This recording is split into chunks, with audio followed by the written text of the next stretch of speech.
Magandang araw, sharing is caring.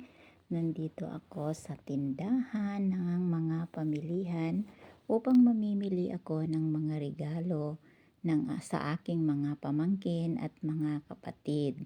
Ang video na ito ay nung bago magpasko at araw ng Pasko dahil ngayon lang ako nagkaroon ng panahon mag-edit at mag-voice over.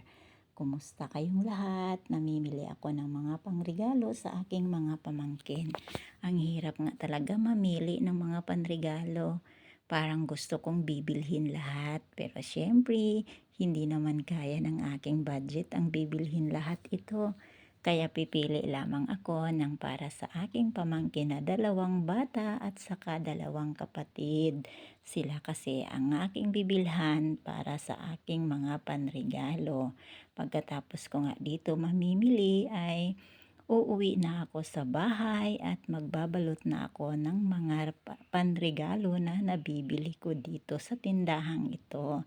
At ayan, fast forward na nga pala ito at dahil nandito na ako sa aming bahay ay ako ay nagbabalot na.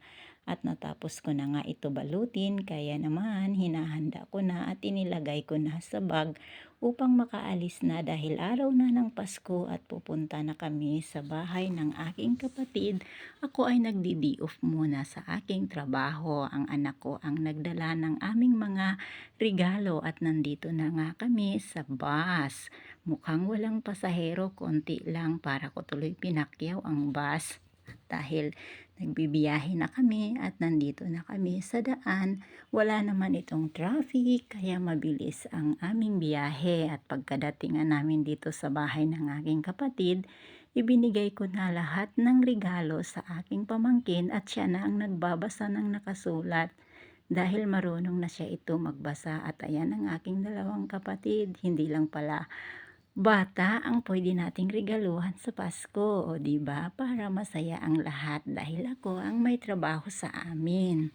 At pagkatapos niya mamigay ng mga regalo na dala ko at binabasa niya ito ay nagbubukas na sila ng kanilang mga regalo dahil ang bata ay tuwang-tuwa makatanggap ng kahit na anumang regalo basta nakabalot ito.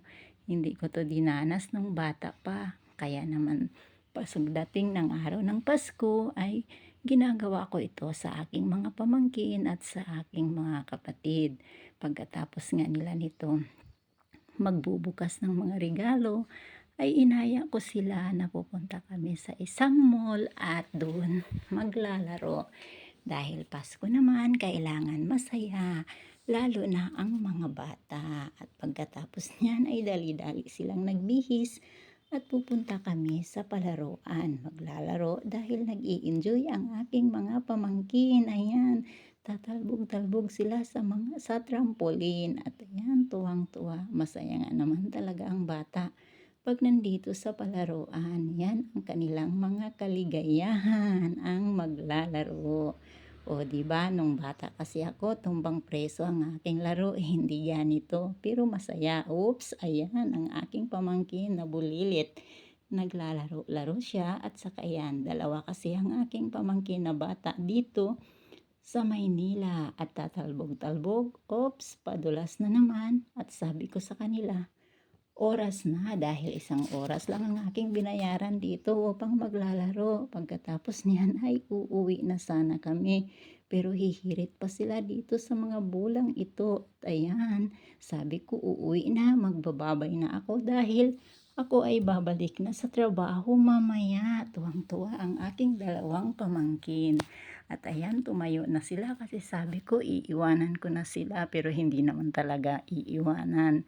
Pagkatapos niyan ay itong isa ay humirit pa, nagtakip pa ng mga bola at nilabas ang kanyang kamay kasi sabi ko uuwi na kami. Yun lamang. Maraming salamat sa inyong panonood. Merry Christmas. Bye.